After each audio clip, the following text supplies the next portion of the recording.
Hello, nabonun insumite ho kukulen calling li acem insumite ha nabonun nilha pha. Atiang le ngam tip langa ho dinga zong nilha pha. Nilha na be ho le zana ne ho dinga zan pha. Suna to aya to nilangka na be ho ding sun pha wai pha nilangkai pha. Tu ni he chop lop chop phai se uti o ating la kitil ko na thuyang kan se di hin yi chun achai ne chan ge wedding ni kitim he hello viewers egi 650 manung da le bi ba thitepur amotpur rapispur da le bi ba itaw mayam kam dori ge nungai ri bro musalman egi fans mayam su nungai ri ye ngarang nan egi vlog ta lukhabi oktabi ga oktaba nupa ga nupi ani du photo du asida pin law na yeng ramo adu kap tharase hayeng hansik pu ore praja mete praja lingjin manadabagi mathakta aroi dabida pangano ko noi thau leitana natraga thabak leitradi protest setlega biren khemsan BJP gi lut party relief camp gidamak budget package lak pasing se adwai di han na haw masagi outer hills gi fan mayam du oyik si noi relief camp da mi ama da lising kun yin ban matam oire ekhoi ware haina law khona protest lu kaijuna tabida romita mangang pari mon thoibanali kapal ko noi ge yum manung da pepa oidaba sakat wari wathem ngangba aduga mi haijin bi haichi bi thoibani kopal se thabak leite ma se maya se semai phathok ga leba uchik man bi do nangjo tasingna narebak punu siradi kachar digi thoklak taduna hojai dal thoklak taduna noigi pari mom su thokla o romita mangang su thokla ga public city awareness so ga noi gi nachan nu PRK chanthoi thongna de udro noi kana de bi da content mi gi video huralaga semba hena RK chanthoi gi thongna do tamaga matung illo ko moi ma di eina wang na thang na haiba su na tema do mathona do noi manipur 650 manung da lak tara hena population leraga kamai na noi gi ichan thoi khakta na praja marakta noi gi ichan thoi khakta le sabi lebra atei di natraga paisa ware adum noi maya nupi da na thuna bi hallo aduga yakhe khaktang oresu wa manle dan ching alo ningai hairabra ha support to biyo muhammadu wa youtube ta chin khara thiba aduga idi news da phungdok pasingdo amuk kanoina nuige content da haptresu dakar ta de hainingai mi news aduk yamna le thabak leitredi to o video simningai khangdredi mi gi wudu huran ba hin nako nangi daily routine gumba upload to ga to aduga thoibanili kopil cat pass thibong lawbi thidrum thikot cheinupi nang he payam sarak kanu ko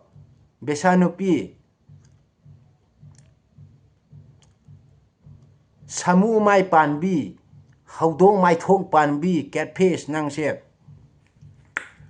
mi gi video khoding mak han oran no noi gi mi phau na su ko nang sep tep to ra adu noi gi nangi YouTube hang ba account si mi ka chem karai na ni ngai noi Manipur rom da nama na ben sing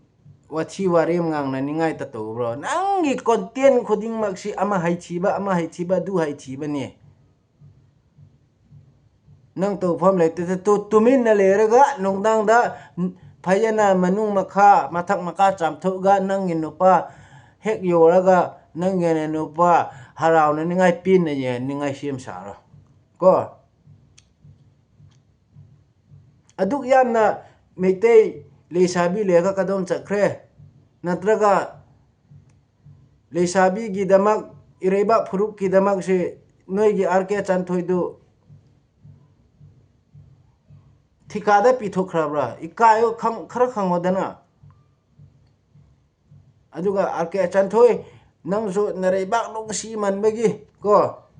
ariam na nang do sa tara kani noi gi meite hai besi meite su le mite su le ko aduga loan khoiba su le khoidaba su le general le order backward class le ko schedule caste le lawai macha le ko adana noi gi si kayana ireba ki damak thuna thawai khat taduna ramdang ngak la so noi ma se manung da praja mayam na kaisu oina magi ijat tuloi ban bi re ba ngarang gi jirbam gi osi botom bi do adugumba nupa thoba adugumba dum nong sa maya yawa athoba haiba ni hojik ma pukning han tharagani noi na reba karisu toroi ko adubu ma su chumde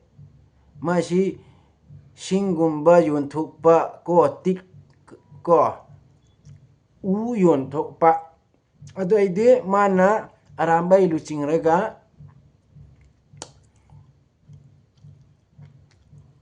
jiribom du da ahan ama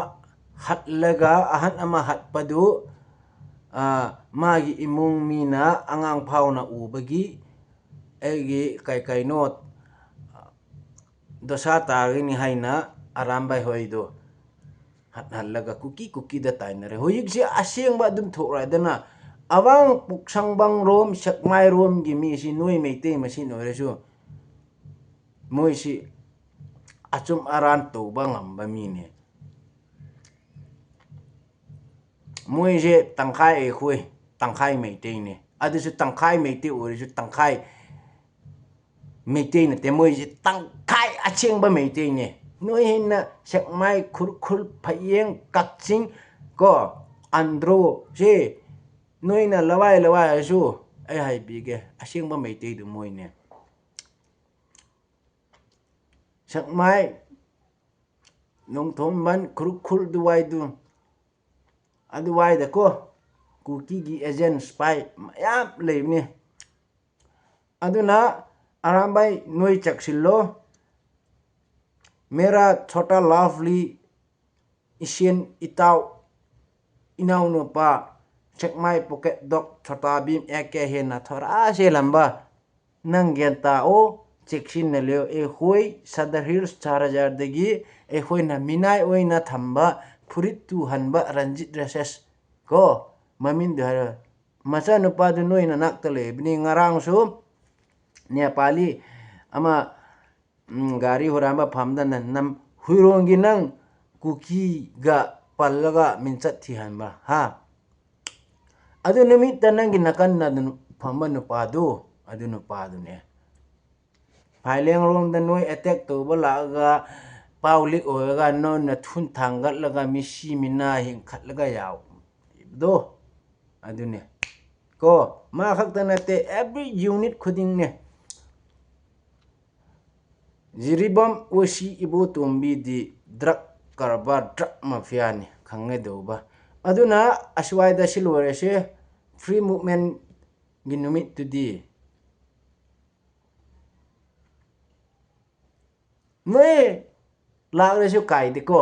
haibdi Amit Shah na one day tour pu ge haibne ko law pula re noi adum niti adu degi lake hai na khallam gano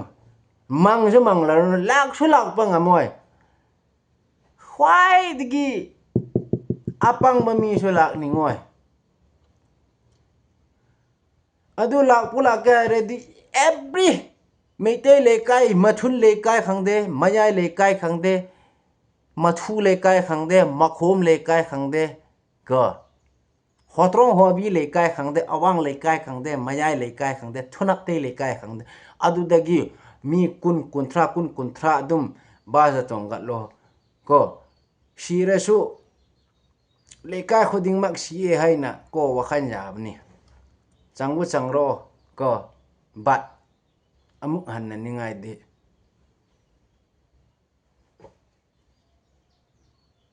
amuk nui hange do bodi khallaran ko lilani oja tum to na haibasu tum sanana haibu aduni kangpo pi chakka do ba phaga do bo already noi ge thukot sei oktaba kachuba no pa do magi nupi kashubi olis do mangda tharo aduga mana yokliba drug addict ko komando mayam do naitro khara pijillaga sifam na pham khangdaba kangbu do moi sakanda chathallo aduga BJP party loot party ha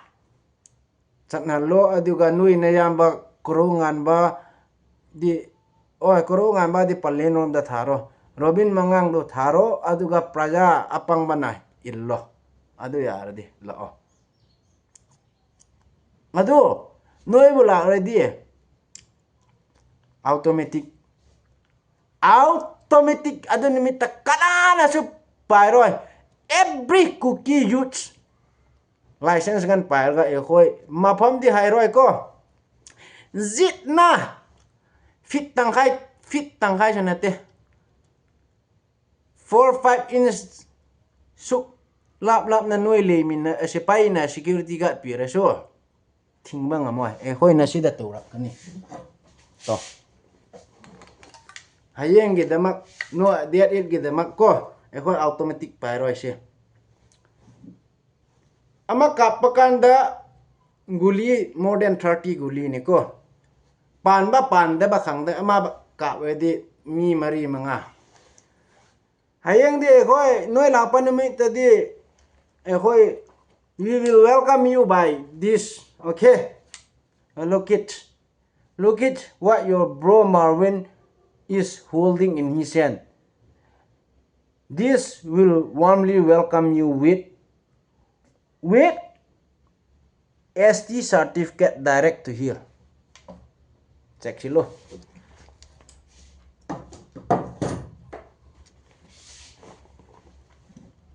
aduna wa kya he nangang ning de sining ba mi la o ko sining da ba mi adum le hora ko panganu adu ani ashi ana kaya thokpa khudong thiba noi nang thingnarabdi naya ba Marvin da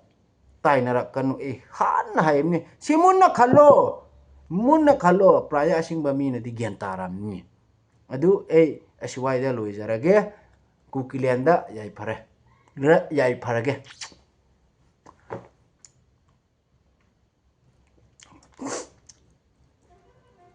nasi ampau azino komando drug addict ho insol masaw na aban le praja mingolo hungowin lang na robin jaw sa onlang khon wang automatic kadar karpu we na license gana ka bol din hi we angol long di we yeng na ho pui hiyong le ima kalolo uyong le ami sa in abol the sunga chu excursion tour tabangan hen pui gu ai bo we na kati pi ale echan ading ngata hitin no za la hichan in phau hin na hi chun skip bol le la chai na chan in ve pi ho ka fence ho klai zone ho bol nga ke lom an bol lo la ho jo se in bol pi kit win lang na lai zai pa ti na la nge na sang pen kan ne we kana me pi te ho gam te ma me lang ku kilian kon ning le a chang ha jong la na lai zon pa win